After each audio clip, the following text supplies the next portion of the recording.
Well, good evening, airplane fans, and welcome to Warbird Tube for this evening. Joining me from the international headquarters of the Experimental Aircraft Association, that is Rick Larsen and Sean Elliott. Gentlemen, welcome to the program. Good to be here. Yeah, Steve. Good to see you. Yeah, well, we're going to talk about that little party you guys throw at the end of July, otherwise known as AirVenture, and we'll do that in just a moment. But of course, now we got to get all the the formalities out of the way, and that is that this program is brought to you by the Commemorative Air Force, and this is episode number 211. Rick and Sean will talk about what's coming up at AirVenture. We're going to go a high level because there is so much that happens. We were talking about this before we came on the air. There's so much that happens during the week that you just can't get to it all. But we'll try to give you the big highlights so you don't miss the big important things. Now, whether you're a first-time person watching the show or a long-time Warbird Tube fan, we're glad to have you with us tonight. And if you enjoy what you see, don't forget to spread it across your social media platforms. We do appreciate that. As I said, CAF, the Commemorative Air Force, makes this possible. If you'd like to find out more about CAF events, the aircraft, many of them are out on tour this summer, just go to our website, commemorativeairforce.org. Now, as you're watching tonight, you might have some questions. What's coming to AirVenture? What about, I don't know, when does the campground open? What time do the gates open? Whatever questions you might have, just chat those, put those in the chat box.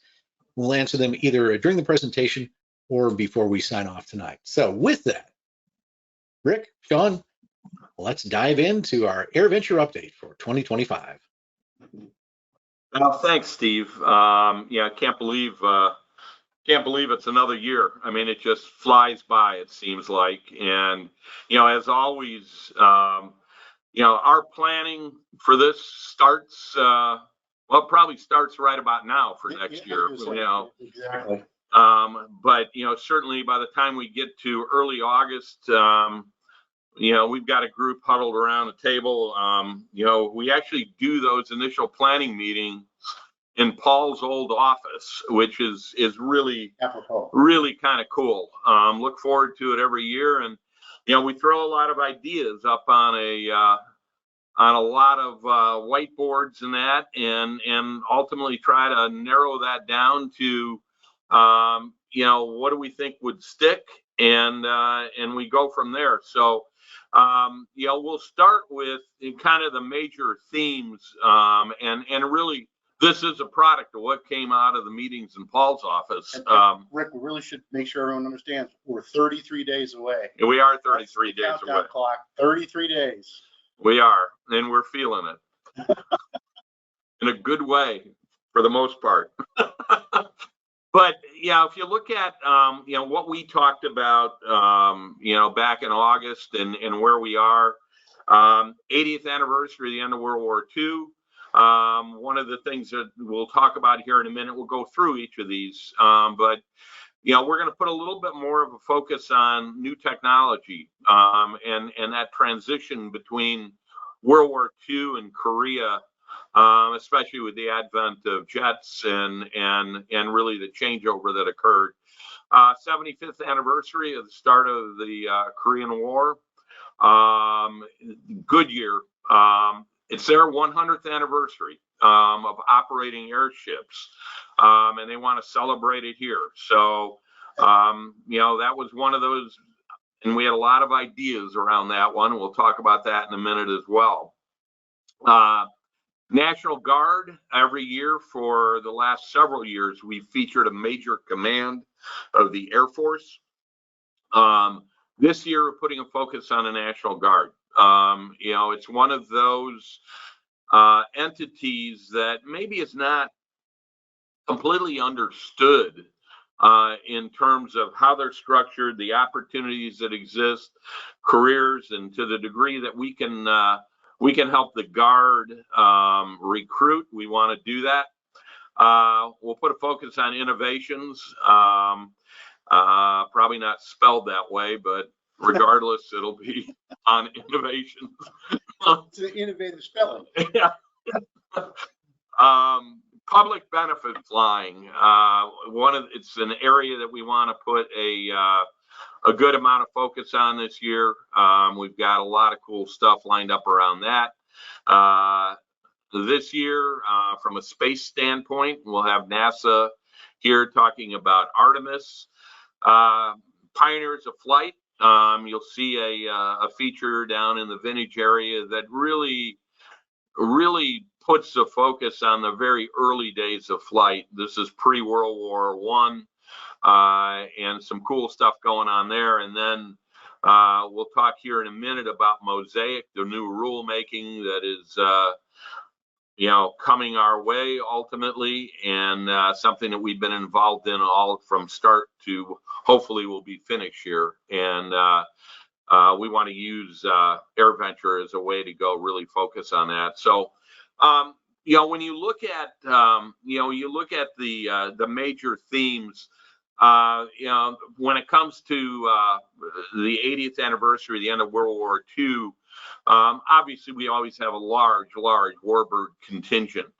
A couple things that we're focused on this year is, in addition to that whole emerging technology side, we've got a unique opportunity here because of the number and diversity of Warbirds that we have. We're going to do on Wednesday, we're going to start the show with a parade of aircraft and a run-up of all the different types of airplanes that the U.S. was operating throughout the war, and especially at the end of the war. So we've got 20 plus different types lined up, and we'll do a parade and a run-up on the taxiway and the runway. And we always look for those only in Oshkosh moments, and I think this is one of these. Oh, there's no question. I mean, with all the different types of radial engines and liquid V12 engines, if the wind's blowing the right way, I know the audience is going to say it smells like World War II standing here, because it's going to have an awesome feel, sound, sense. Nowhere else will you get this kind of sensory input with all those different types, all doing their field barrel power checks and running up, preparing for flight. So, I think, based on what the current plan is right now and how that'll play out, I think it will be one of those really just cool moments in Oshkosh to see that diversity of airplanes out, on the runway, on the taxiway. The other element here, I mentioned the emerging technology. So we've got an ME-262 coming. This is out of the Jerry Yeagan collection, the Military Aviation Museum out on the East Coast. And Rick, that's a first. That's a first for us. I go back, nearly 30 years here, and Steve even longer. I don't ever recall having a Messerschmitt 262 at the event, so that's going to be pretty cool. So you combine that with, we've got 2 Vampires coming. We'll have the Pinto here, a T-33, MiG-17, and a variety of other, relatively early jets. But again, the idea here is, put a focus on, that technology development that came right on the heels, both, the end of World War II and, clearly at the end of the war, between then and Korea. And I think this will be really, it'll be really cool that way. We've got these airplanes integrated into, the air show, out on the plaza, et cetera. So folks will have an opportunity to really, to see it up close and personal. When it comes to Korea, we'll have a wide variety of Korean era airplanes out on the plaza. EAA has a number of airplanes in our collection that you'll see out there, from our P-80 to the F-86, the MiG-15, et cetera. You add to that T6, the T6, a couple of Sky Raiders that will be joining that. We'll have the PB-4Y on the plaza. Rod Lewis bringing the C-121 Constellation. As we get in towards the latter part of the week, you'll see on Thursday and Friday these airplanes out on the plaza together. It'll be one of the largest collections of different Korea era airplanes that you'll see anywhere. So I think the plaza itself, we'll talk about that in a little bit, but it's just looking really good. But this is a way that you know, for a couple days, we can put a focus on Korea. And, you want? Yeah, Rick, the team is working up a pretty fantastic plan to start the Wednesday night air show.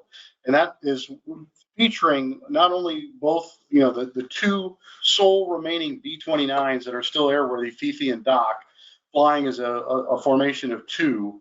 But as they come across show center with a couple P-51s on each wing, having Randy Ball and the MiG-17 come across the top at 500 feet above them, just to give tribute to what a game changer and an environmental change that was for what was a dominant airplane in the end of the Pacific campaign, to an airplane that was highly vulnerable with the advent of the swept wing jet fighter. Yep. And when's the last time you would have ever seen two B-29s and a MiG in the same block of airspace? That'll be another only in Oshkosh experience. Yep, absolutely. We mentioned 100th anniversary for Goodyear. They want to do it big, literally. They are bringing two airships. They're bringing the one that they have just put back into the original livery, you know, from 1925. And then one of the current livery airplanes or airships. We've got those integrated into the day shows, the night shows, Fun Fly Zone. We'll even have it at the Flying Movie Theater. We've got a documentary that has been produced that'll play at the Flying Movie Theater on Monday, and it's on the 100th anniversary of the airships at Goodyear. And so you will see, you know, the documentary, but you'll also see an airship integrated into the opening. At this point, Hal is working on interviewing the airship and the blimp using the electronic signs for the blimp to respond. So and that's it'll be pretty cool. Rick, that's another example of, you know, throughout the years, off and on, we've had a number of different airships here. I can remember the Fuji airship, certainly the Farmers airship. From many, many years, we've always had the Goodyear Wingfoot One. But this is the first time, again, ever that I can recall, and Steve, correct me if I'm wrong, that we've had two, not one, but two airships on site at the same time operating. That's going to be only an Oshkosh experience again. Oh, yeah. And they are, I will say, Goodyear is charged up about doing this right. So I think it'll be great. You can flip to the next one, Steve. So mentioned National Guard. You know, we've got the National Guard Bureau fully engaged. You know, normally, you know, when you look at the current, you know, U.S. Air Force aircraft on the plaza, a lot of it is out of the regular Air Force. This year, we put a focus on, you know, making sure that wherever we could, we're getting those assets from various Guard units around the country. So I think we've got 7 states right now represented that'll be out on the plaza. And that's everything from, you know, the, you know, F-35s on through, you know, C-130s, et cetera. We've really focused on Guard units that had special paint jobs, you know, that, you know, help celebrate the individuality of the Guard units. And so I think it's going to be a really cool plaza, represented well by the Guard. The Wisconsin National Guard will do a demo again. This will be on Saturday, you know, with a little bit more of a focus on their air assets, but nonetheless, they've done a great job over the last couple of years. And they actually sling load in a couple artillery piece howitzers, and then they have some practice rounds that they go through at a pretty amazing pace. I think we told the FAA last year they're just going to shoot at once, and it was like one per every couple of seconds. It was pretty cool. Tuesday innovations, again, a focus on the plaza on Tuesday. We've got a variety of demos planned, and that includes beta technologies that seems to be you know, out in front a bit in terms of what they're doing. You know, they're not trucking assets in here. They're flying them in from the East Coast. They'll have a passenger version of the Alia, I guess it is, the name of it is, in their exhibit, and then a cargo version they'll be flying a couple times during the week in the show. So ag drones will fly again. We're still working with Magni X on getting an airplane flying here. But overall, I think the innovation side will be great. Public benefit.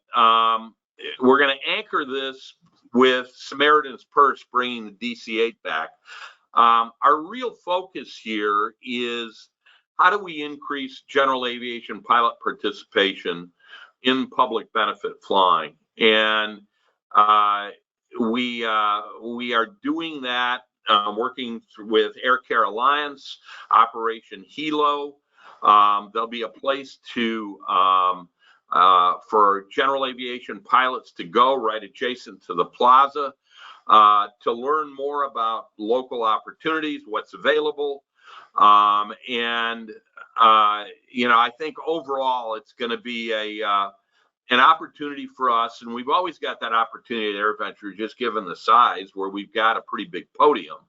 But what we want to do is tell the story, make sure that you know, the general public that comes here, media that comes here, understands the value that is out there amongst the general aviation community that participates in public benefit flying, as well as what, you know, folks like Samaritan's Purse have done. So we're really excited about this. Theater in the Woods will have a couple evenings that'll focus on this. On Wednesday, for Women Venture, the focus will be on rescue flying, and on Friday, it'll be on the LA wildfires and having folks that were in the middle of that. So you know, we're very excited about what we're doing with the public benefit piece. Very good. One of our viewers asked, going along with the wildfires, along with the presentation at Theater in the Woods, are there any firefighting aircraft that will be attending that you know of yet? Not specifically that I'm aware of, other than what the Guard will probably bring, okay. And that the Army will bring from a helicopter standpoint. You know, clearly there'll be some that have participated from a firefighting standpoint with buckets and so on. Okay. So Pioneers of Flight will be focused over in vintage, and we have a Santos Dumont Demoiselle, or Demoiselle replica that is coming from France. This is a group over in Paris that have built an incredibly accurate replica of the Santos Dumont Demoiselle. It's actually it was built by an aero club that was formed over 100 years ago in Paris. It's the same aero club that Santos Dumont was associated with when he was flying in France. And we're going to team that up with our Valerio and the Moraine that we have out of our collection. We just got off the phone with these folks today again, and to say they're charged up would be an understatement. You know, the cool thing, and this just goes back to what Oshkosh is, you know, when you really talk to them, you know, they constructed this over the course of multiple years. And they said the entire time that they were building this, one of the motivating factors was, we're going to finish this and we're going to get it to Oshkosh. That was forefront for them, that, you know, it was a big deal to see this come to Oshkosh. So we're able to accommodate that, and it'll be really cool. They'll be doing forums, a variety of plane-side interviews, a lot of stuff with the airplane being here, but very cool. And it's actually packed up and already en route. It's en route. And they're not flying it; they're shipping it, which takes about the same amount of time to get here. But hopefully,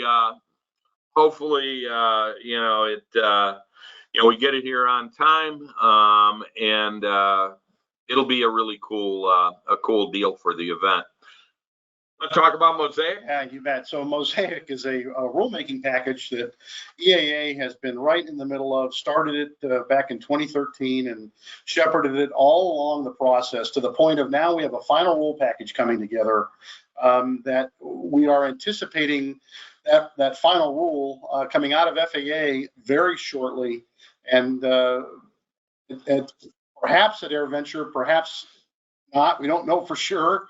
But we're hoping to see the actual signed final rule with actual implementation dates for pilots and aircraft.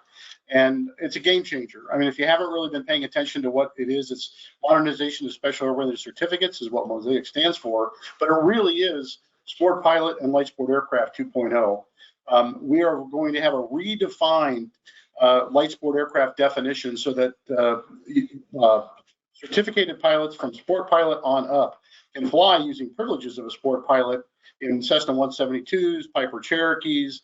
Name your single engine 4-place stall speed around 54 to 58 knots clean airplane that will be now eligible for sport pilots to operate, or higher level pilots that wish to operate under sport pilot privileges and do so with a driver's license medical. So it's significant. It's half the time from a flight training standpoint, roughly half the costs.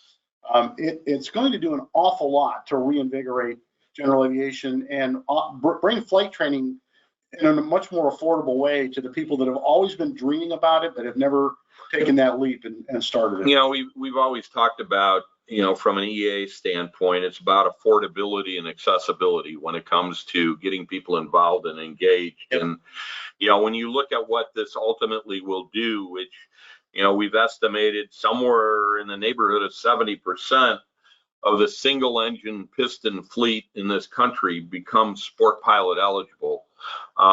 That's a big deal. And it will really, I think, reshape, especially for the person who is thinking about it, because it's something they always thought about doing. They always looked at it from a potential recreational standpoint. It really changes that pathway. Yeah, and we're going to spend the whole week really pushing hard on the education side. We realize there's a whole lot of people out there that may have heard about it, may have gotten some wind of, hey, this kind of sounds like a pretty big deal. But we're going to make sure that people come out of this event fully knowing what the full impact is and how it can affect each individual, whether they're a pilot, an aircraft owner, name your angle of love of aviation. It'll have an impact on it to some degree. So yep. We want to make sure people understand what that means and how it's going to unfold from here.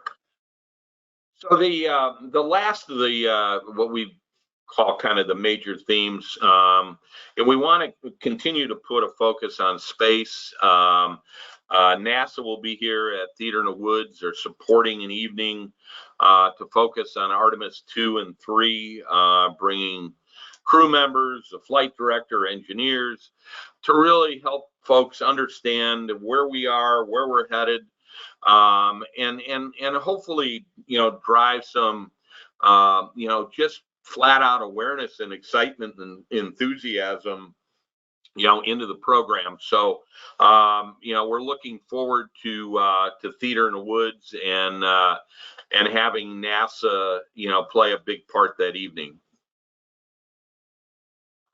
So these are just, we put a list of some of the highlights, both in terms of anniversaries. Won't go through all those. You can see them, but some pretty significant ones when you look at, Fairchild Travel Air being 100 years old. It's Delta's 100th anniversary, et cetera. We talked about cool airplanes, and we've talked about some of those already. In addition to the ones we talked about, again, Rod Lewis is bringing 4 of his Grumman cats. We'll look at the plaza here in a minute, but at least 1 or 2 of the days out on the plaza, you'll see the C-121 with the 4 Grumman cats with it out on the plaza. We'll be flying all of those. The Beta airplane that we talked about, Samaritan's Purse with the DC-8. We've got a U-2 here all week. And this list, this is a very, very truncated list. When you start really digging, everybody's got their own definition of what's a cool airplane. And fortunately at Oshkosh, you can find it. So, it is pretty neat. Every time we try to build this out, then you just get in an argument in terms of what's cool and what's not. But, we will actually have a 747 SP here. It's the Pratt & Whitney testbed airplane, which would be pretty cool as well. So I put together, just going through the air show schedule that Boyd Martin and Tim Fitzgerald have put together, and just kind of pulled with a little bit more of a focus on warbirds and current military. So with a few other things, kind of spread in here. Monday, we will do a celebration of life for Rob Holland. You'll kick things off that way. It's also a day where Warbirds will fly for 30 minutes. They've got a 30-minute slot in there. We've got a new team that'll be here for the first time in Oshkosh, and that's the Next Gen Eagles, flying Kristen Eagles, which kind of harkens back to, some of the early days for Oshkosh and EAA. And then from a demo team standpoint, we'll have the C-17 and F-22 demo teams flying on Monday, along with the F-35 Heritage flight. Tuesday, you'll get to see the 810s at least one more time. The Maryland Air National Guard have 4 airplanes that'll be here. They will be flying on Tuesday. We've got 4 or 3 P-51s, pretty cool P-51s that'll be flying that kind of have that intersection between Warbirds and air racing, Miss Bardall, Plum Crazy, and Thunderbird. Warbirds has a 1-hour slot on Tuesday, and the C-17 and F-35B demo both fly on Tuesday. This will be the first time we've had the F-35B here doing its demos, which is will be very cool. Wednesday, we already talked about the parade of aircraft for World War II. Warbirds has a slot, again, 45 minutes. F-18 Rhino team flies. The F-35A demo flies. Vicky flies her P-51. And we'll do a salute to Patty Wagstaff, having her in the air right now, slotted at the end of the air show on Wednesday. As most people know, he's kind of stepped away from the air show side, or is stepping away, and we want to make sure that she gets one more opportunity here at Oshkosh. And that's actually a really interesting EAA moment too. Last year at ICAST, when we were speaking with Patty, she very graciously was of the opinion, I'm just going to fade away. It's been a wonderful run. I'm stepping back from air shows. And we sat down with her and said, you got to do one last flight. It doesn't have to be a full-blown, hardcore, go at it with all your might. But one last simple performance in Oshkosh for the crowd to say thank you for all those years that you performed, because they're going to so much appreciate seeing you fly one more time. So this is it. Hard to believe. Patty Wagstaff, every year, Steve, we've seen her fly, and this is going to be the last one. Well, and she, like you said, she's stepping back from the air show industry, but she still has her flight school.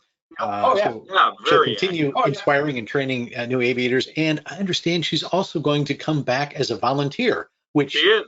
Absolutely. I think that's a really cool part of the story is, she, as we were talking to her about, flying this year, she also, basically said, look, what I really want to do is I want to be a volunteer at Oshkosh. And so she's going to be, helping us out in the Hillard building, the air show side. And, she's just a great representation and for EAA, for the air show community. And just very cool that she wants to come back and keep coming back in that capacity. So. Absolutely. That'll be special for sure. Yep. So you can flip to the next one, Steve. There we go. Wednesday night, again, B-29s open the show. F-22 will do a twilight demo flight, which would be really neat. And then obviously, with all the other performers that we'll have in the night show, that'll also be the drones, fireworks. You might see some lasers this year. And obviously getting Nate Hammond and Ken Reeder in the air at the same time.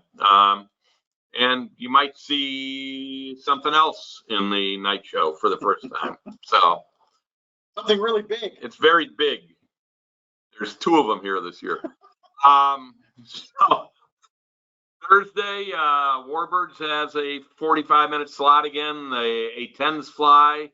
The Vampire, the ME-262 both fly. Northern Stars will fly, a new team for Oshkosh. This is the 3-ship Pitts team from Canada. Yeah, very exciting. And I think just a really, again, will bring back a lot of memories for folks when you think about. Talk about retro. We're retroing the Eagles and the Red Devils. Red Devils.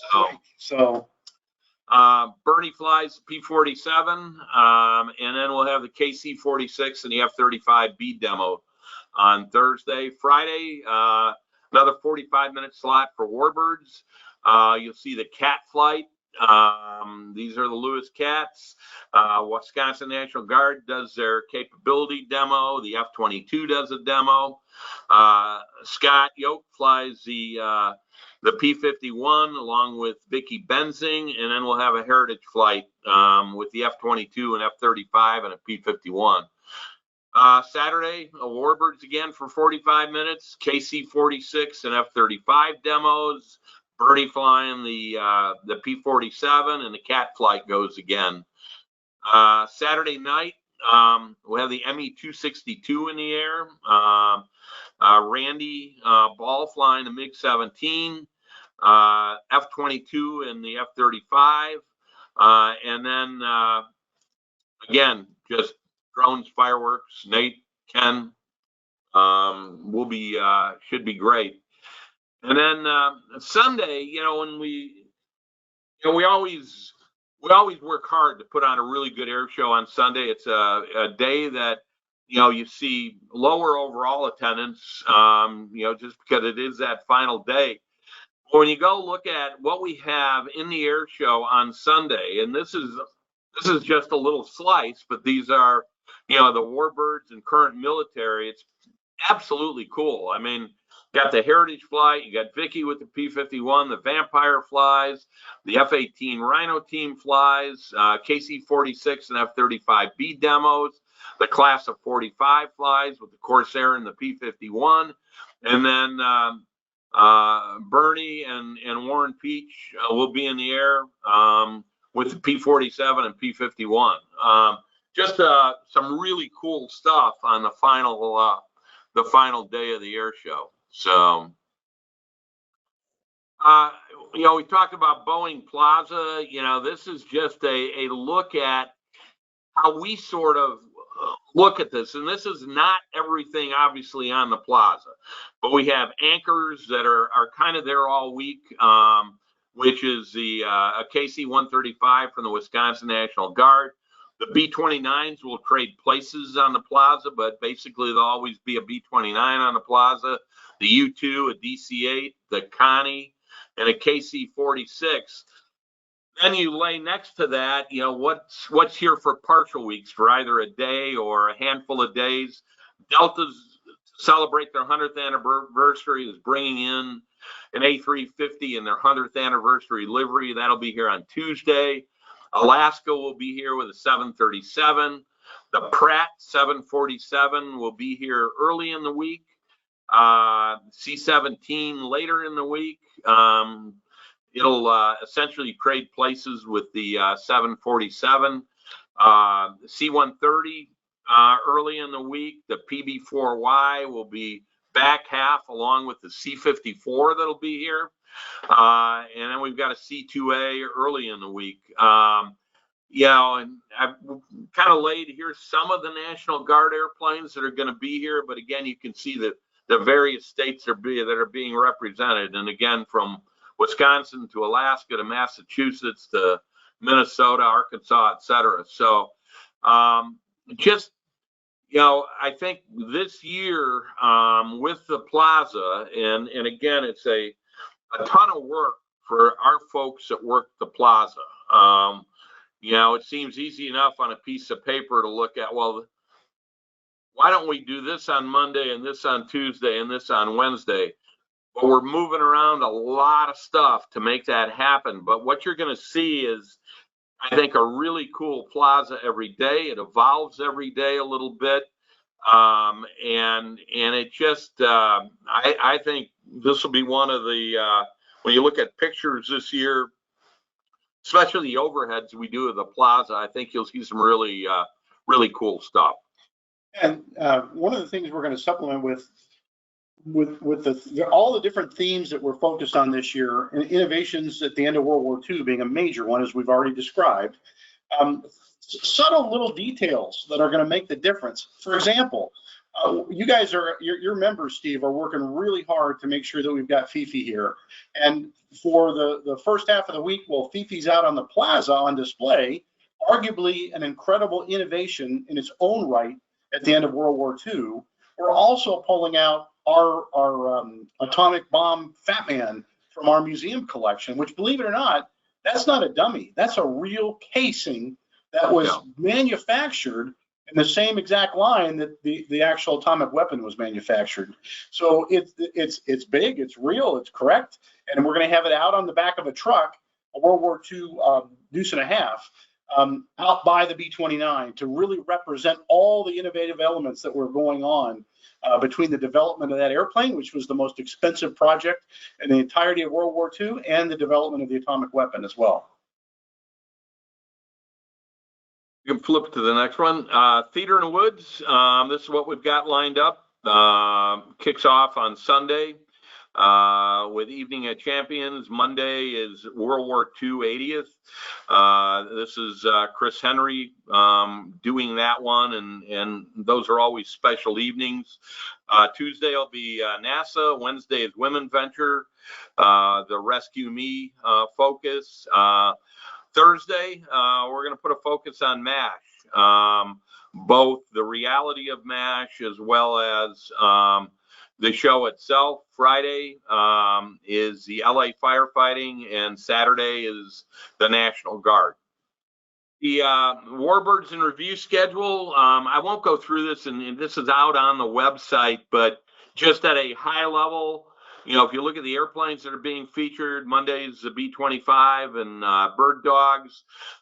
Tuesday, the P-51s, a variety of air racers, along with a P-40 Warhawk. Wednesday will be the 262 and a P-51. Key thing there is we will have a veteran, Lieutenant Colonel Joseph Peterbers here, who was credited flying a P-51 with shooting down a 262. The last one? That was the last one that was shot down. So pretty cool. You know, obviously, we don't have a lot of World War II veterans that can, you know, tell the story firsthand anymore. And but he will be here, and looking forward to that. Later on Wednesday, we've got the P-47, as well as the Republic A-10 Thunderbolt. So 2 Republic products sitting out there. Thursday is the P-38 Lightning, along with the Cats. Friday will be the Helldiver, and then that goes into the Veterans Parade. And then we've got a beach U-22 on Saturday. So as always, Connie's got a great lineup of for Warbird's interview, and those are always very, very special presentations. Theater this year, we are kicking it off with Top Gun again. It's we always laugh about it. We've got 4,000 people that'll show up on Saturday night, all of which have seen the movie at least 40 times, and but watching it together, mouthing every line, but it's just a fun way to go kick Oshkosh off. Sunday, we're going to show 1-6 Right and Living in the Age of Airplanes. 1-6 Right was one of the first things that I got involved in when I got here 20 years ago. Was Brian Terwilliger had finished that up, and we premiered it here at Oshkosh. And we did that actually in the Eagle hangar at the time. We didn't have the flying movie theater. And so on Saturday, or Sunday, we're going to go celebrate the 20th anniversary of 1-6 Right. And, putting it up on the really big screen, which will be really cool. Monday is the 100th, Goodyear 100th documentary. And we're going to also show the movie Thunderbolt for World War II. Tuesday, Bridges at Tokaree. Wednesday, Magnificent Men. Thursday, we're working on. Friday, we've got the final episode of MASH that we're going to show. And then on Saturday, it'll be Fly Away Home. And hopefully we've got some news on Thursday here coming up shortly. But I think we've got a really good lineup. And it's just a fun, for anybody that hasn't done it, the flying movie theater is just a really cool environment to sit out there with, a lot of other aviation enthusiasts, and you're kind of doing it under the stars, and it's just fun. Absolutely. Well, that kind of gets us to that is a 50,000 foot view. Yeah. We're just about ready to hang out with 600,000 of our closest friends. Absolutely. And we've got some questions that we'll go through. One of the questions was for kind of CAF specific, and that was what are the CAF airplanes that will be at the show? And so far, this is what we know.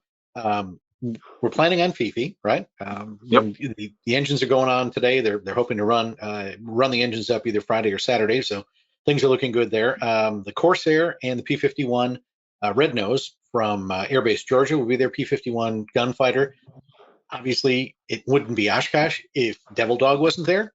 Beth and her T-shirts, right? So they'll be there. The P-40, the Warhawk, Miss Mitchell from the Minnesota wing will be there. P-63 from Air Base Georgia, along with a T-6, a T-34, and there's probably a few more that we just don't know about yet. I would imagine that the Wisconsin wing will bring up one or both of their aircraft.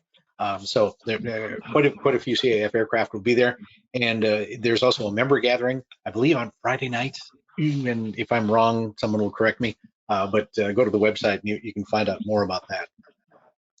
Backing up to MASH, and I know Chris Henry has been working very hard, not only on the MASH reunion, but also on everything at Theater in the Woods. And I know he was so looking forward to having some cast members, including Loretta Swit, who recently passed away. So, but that celebration and that discussion of MASH will still go on.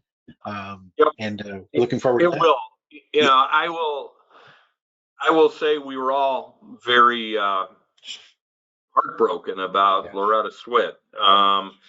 And part of it had to do with, over the last 5 months or so, literally Chris has been talking to her every week. Yeah. And she so looked forward to being here. Oh, she was the champ. And she was the one that was really pulling it together. Yeah. We had other cast members lined up along with her. And,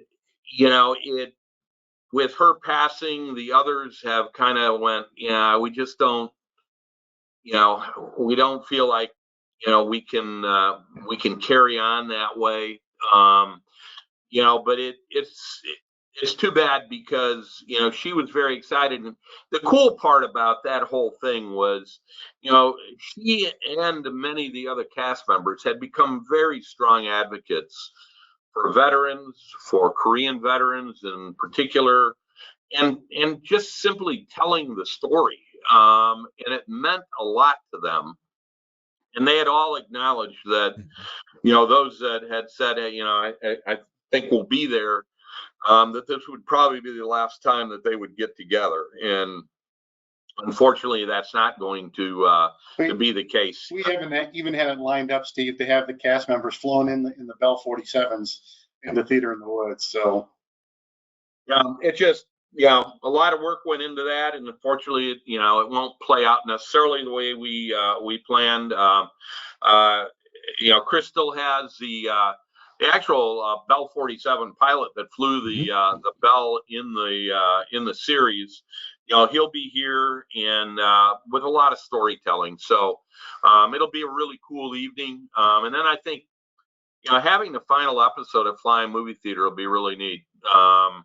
You know, still one of the most watched events on television. And you know, it'll be neat to see it in that format. Absolutely. Jack is wondering if by chance the B-17 might be a part of the Warbird parade on Wednesday. Right now, we don't have a airworthy B-17. Since obviously aluminum overcast is down for significant spar repair, and Yankee Lady is no longer flying, who was just over in Michigan. We don't have a 17 on site, unfortunately. Yeah. They're getting to be almost as rare as B-29s these days. Boy, it worse in some respects. Right now, yeah, there's more chance of seeing a 29. Yep, there you go. Speaking of 29s, any chance that the MiG-29 is coming back this year? Not this year. You know, I think you'll see it again in the future. But this year we had talked to the Polaris Dawn team. We had a lot of conversations with them. They wanted to be here, and they've just decided to pull back this year. But I think you'll see them again in the future. Okay. The Wisconsin National Guard demo, is that Friday or Saturday? There was some conflicting information people have seen. I believe it's Friday, unless I put it in there incorrectly, but I believe it's Friday, and they're doing it once Right. again. We had talked to them about doing it twice, both Friday and Saturday, and I believe where we are at this point is it's Friday only. Okay, and Friday, you know, we kind of talked about it as Veterans Day. You know, a salute to Veterans Day, and Sean, you and Rick were talking about your day on Fridays that starts out very early in the morning with the honor flight. Yeah, you bet. So Rick and I have a tradition. We always go over at just after 5 in the morning to the terminal building, now the new building at Whitman Field, where all the veterans for the honor flight gather as a group, go through their security screening, and then board the airplane to fly to Washington. And then, of course, we meet them as they come off the airplane that evening as they arrive at the end of the day's show. It's an awesome thing to be able to see these vets finally get the recognition that they have so longed for and didn't get when they initially came home from their efforts in Vietnam. Almost all the vets now, of course, for honor flight are Vietnam veterans. And it's just extra special to provide them with that proper welcome home that they never got back in the day. Well, and we were talking about it prior to this, you know, with Steve, and you know, it clearly has become, you know, I mean, for me, you know, you look at everything that goes on at AirVenture, but that one thing each year that you really look forward to, it is what happens on Friday, both in the morning, you know, seeing that group off, and then obviously being part of welcoming them back. Just incredible. And you see the impact that it is having on them to truly get a real welcome back, and doing it in a way that's only going to happen at Oshkosh. Pretty special. Absolutely. Do we have a confirmed date for the DC-8 Samaritan's Purse arrival? It'll be arriving on Sunday, and it's here all week. You know, This may be the last chance to see a DC-8. Right. Yeah, they are planning to retire it, and it's one of the last DC-8s on the registry in the U.S. that's operating. So, you know, that's another aspect of having that airplane here and having Samaritan's Purse here is pretty neat to see that airplane back here and on the plaza again. All right. So Sunday is most likely their arrival date, barring weather, mechanical, or either whatever. Saturday or Sunday. It'll be placed in position on Sunday. Okay. So, you know, right now I believe they're planning on a Sunday arrival. Yeah. Jonah was hoping to know which day it was so that they didn't miss the arrival. Can go ahead and ask another one, and I'll tell you for sure. But okay. All right. By the way, the Wisconsin National Guard is Friday. It's Friday. Okay. Good. Heather's wondering what will be the backdrop airplane for the Women Venture photo this year. Will be the Alaska Airlines 737, and you know, we've been working jointly between Alaska and Boeing itself, you know, for that airplane. So right now the Samaritan's Purse airplane is slated for a noon arrival on Sunday. Okay, very good. Let's see here. We've got a bunch of questions. Will there be a Harrier at the show this year? There will be. There will. Yes. So we've got 2 Harriers coming. Can't have an F-35B without a Harrier, right? Yep. And there you go. you know, they will. They're not going to be doing any flying in the air show itself, but they'll obviously make some passes when they get here. I believe it's slated for later in the week because for the plan right now is in terms of what the plaza will look like on Friday for the honor flight return. You know, normally we have, you know, that alleyway that we create. The stage will be set up on the back of the C-17 with the chairs in front of that to the east.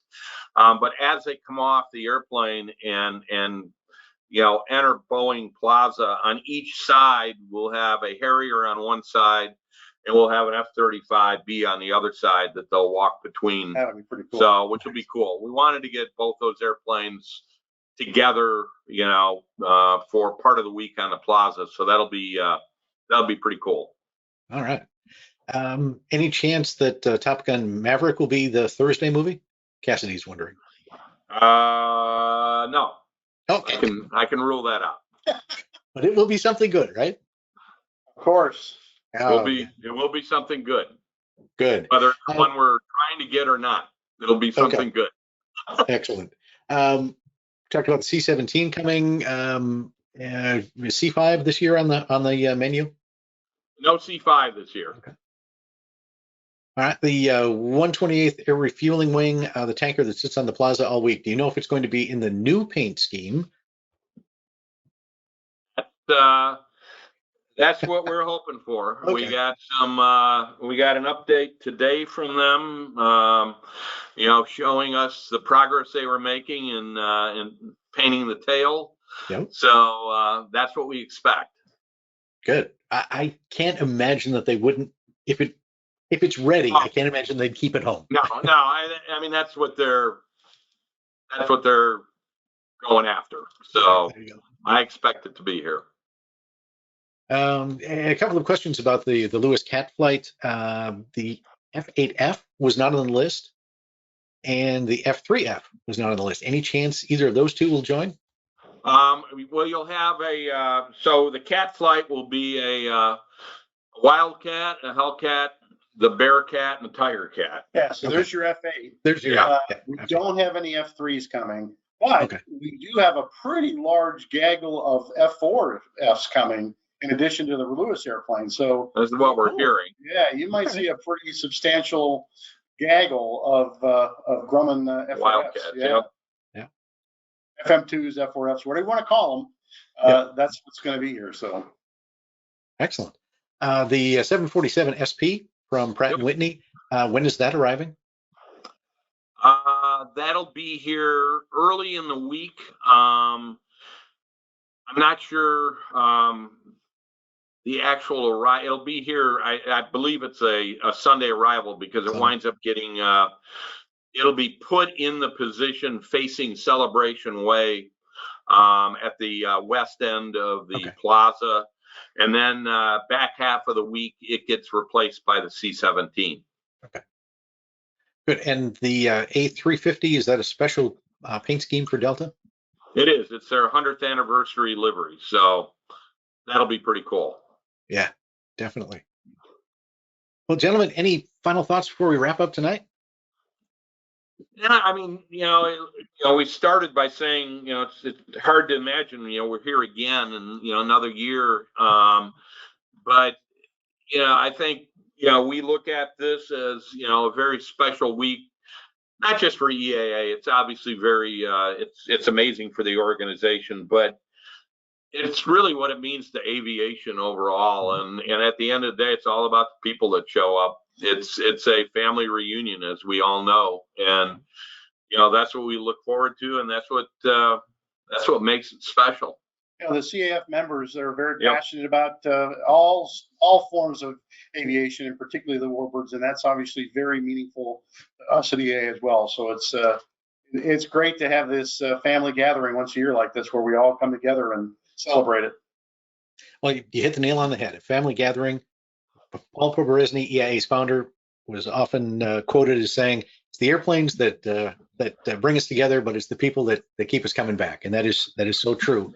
It is. I can't tell you the number of people that I will meet at the show that I probably don't talk to hardly at all during the other 51 weeks out of the year, but during Oshkosh, you just pick up that conversation like you talked to that person the day before, and it's a very unique event.